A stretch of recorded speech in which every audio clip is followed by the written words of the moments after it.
अस्सलाम वालेकुम, this is Jawad and welcome back to another video. तो ले हूँ जी उर्दू क्लास 10th का जो आज का पेपर था वो आपके सामने। तो it was a very very easy paper. कोई बच्चा ये नहीं कह सकता कि पेपर डिफ़िकल्ट था। तो यहाँ पे हमारे पास जो पेपर आया है इसमें हम सबसे पहले हिस्सा अव्वल जो था उसको हम डिस्कस कर चुके हैं। आप हिस्सा अव्वल को देख लीजिए जाके, और हिस्सा दोम को भी डिस्कस करते हैं। तो ये जो हिस्सा नसर में से सवाल नंबर 2 का पार्ट अलिफ था, इसमें इबारत को गौर से पढ़ें और नीचे दिए गए सवालात के जवाबात अपने अल्फाज में लिखें। इसमें हमारे पास 7 2 14 था। तो 7 सवाल हमने करने थे जो 2 2 नंबर के थे। और पहला जवाब आपको बताया था मरकज़ी ख्याल वाला ये आएगा। तो डेफिनेटली सैयदानी बी वाला जो आपको मैंने पैराग्राफ बताया था जब हम इम्पोर्टेंट पैराग्राफ को डिस्कस कर रहे थे, तो उसमें से ये सैयदानी बी वाला पैराग्राफ आ चुका है। इस मुकालमे वाले चैप्टर में से सिर्फ मैंने कहा था कि ये सैयदानी बी वाली जो बातें हैं ये इम्पोर्टेंट है। उसके बाद इसके क्वेश्चन आंसर पे आएँ तो इबारत का मरकज़ी ख्याल लिखें, और उसके बाद इबारत को मद्देनज़र रखते हुए सैयदानी बी के किरदार की नुमायाँ खूबियाँ तहरीर करें। तो नुमायाँ खूबियाँ अगर हम इसके किरदार की देखें तो नुमायाँ खूबियाँ ये थी कि यहाँ पे हुनर के दाग थी, सब आंखों पर बिठाए आज पालकी सरकार ने बुलाया।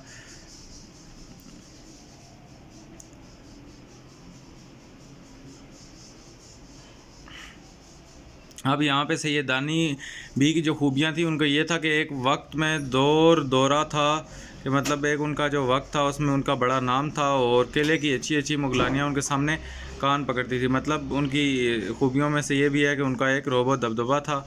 उसके बाद महलात में जहाँ कोई नया जोड़ा सिला के किसी नई वजह की टिकाई का जिक्र हुआ, ये बलाई गई। तो जहाँ भी सैयदानी बी का जो हुनर था उसकी धाक पूरे एरिया में बैठी हुई थी और वो हर जगह बुलाई जाती थी, सब उन्हें आंखों पर बिठाते थे। और उसके बाद यहाँ पे आगे भी आपने जो खूबियाँ नज़र आती हैं लिख दें।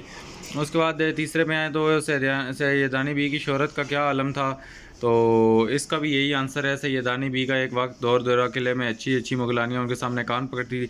पैराग्राफ बहुत ज़्यादा ही छोटा उन्होंने आपको दिया है, तो it was a very very easy paragraph अगर हम इसको कहें तो। उसके बाद सैयदानी बी कहाँ कहाँ से सिलाई की दावत आती।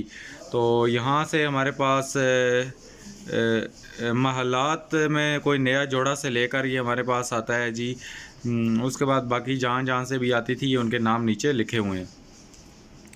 उसके बाद आगे क्या लिखा है, हारे के वक्त का कोई साथी नहीं। इस जुमले में मुसन्निफ़ की क्या मुराद है।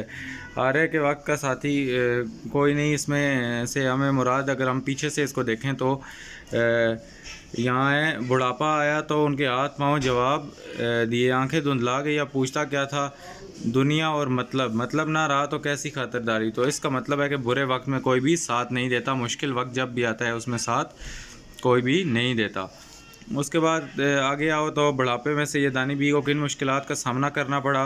तो बुढ़ापे में क्या हुआ, बेचारी को सहारा देने वाला कोई भी ना था। जब बहुत परेशान हुई तो पड़ोस में एक मीर साहब रहते थे, उनकी बीवी ने उन्हें तरस खाकर अपने पास रख लिया। उसके बाद आगे आओ तो सैयदानी बी को सब आंखों पर क्यों बिठाते थे। वजह यही थी कि उनकी एक तो किले में उनका बड़ा नाम था और बहुत अच्छी सिलाई कढ़ाई का काम करती थी। उसके बाद आओ तो सैयदानी को मुश्किल वक्त में किसने सहारा दिया। तो सैयदानी बी को मुश्किल वक्त में मीर साहब जो उनके पड़ोसी थे उनकी बेगम ने सहारा दिया और अपने पास रख लिया। उसके बाद इस इबारत में दो मुहावरे तलाश करने हैं। तो मुहावरे के आखिर में हमेशा नून अलिफ ना आता है, तो यहाँ पे मुहावरे हम इस इबारत में तलाश कर लेते हैं। अच्छी अच्छी मुगलानियाँ, ये बलाई हुनर की दाग थी, आंखों पर बिठाते थे।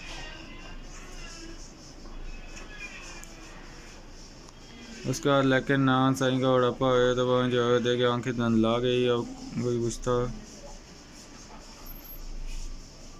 इसमें हारे के वक्त का कोई साथी नहीं। और दूसरा मुहावरा जो आता है हमारे पास वो इसमें मुझे तो अभी नहीं मिल रहा, बेचारी को टुकड़ा सारा वजह टिकती मिलकर हुआ। इसमें मेरे ख्याल से ये जो पहली लाइन में है कि अच्छी अच्छी मुगलानियाँ उनके सामने कान पकड़ती, तो कान पकड़ना एक मुहावरा है।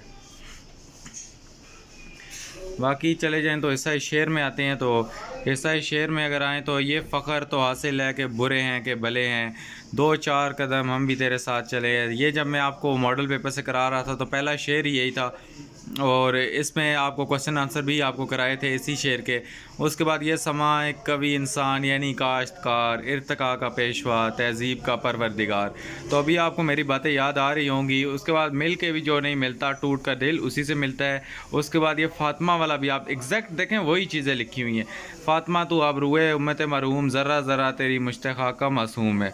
उसके बाद बशर को फ़ितरत इस्लाम पर पैदा किया, मोहम्मद सल्लल्लाहु अलैहि वसल्लम मुस्तफ़ा के नाम पर पैदा किया जिसने। ये आखिरी वाला चेंज है, बाकी सारे के सारे वही हैं।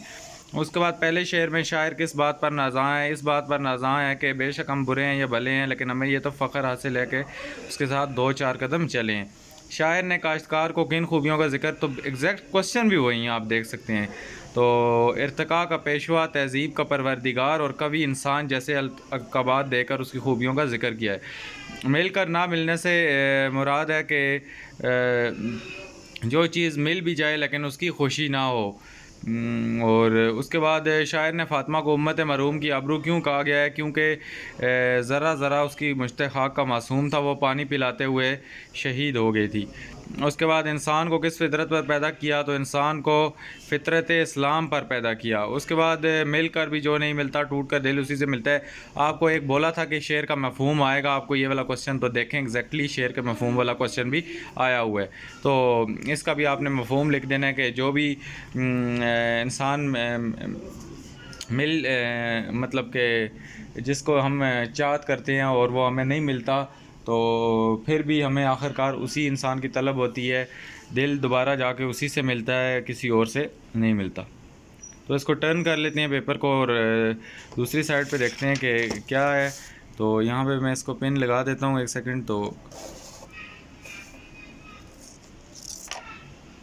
यहाँ पे एक मिनट, ये मैं इसको पिन लगा लूँ और फिर आगे डिस्कस करते हैं। तो ये पिन लगी। उसके बाद आगे आता है कि हिस्सा कवायद में तशबीह से क्या मुराद है? तो तशबीह एक शेरी मिसाल से वाज़े करें।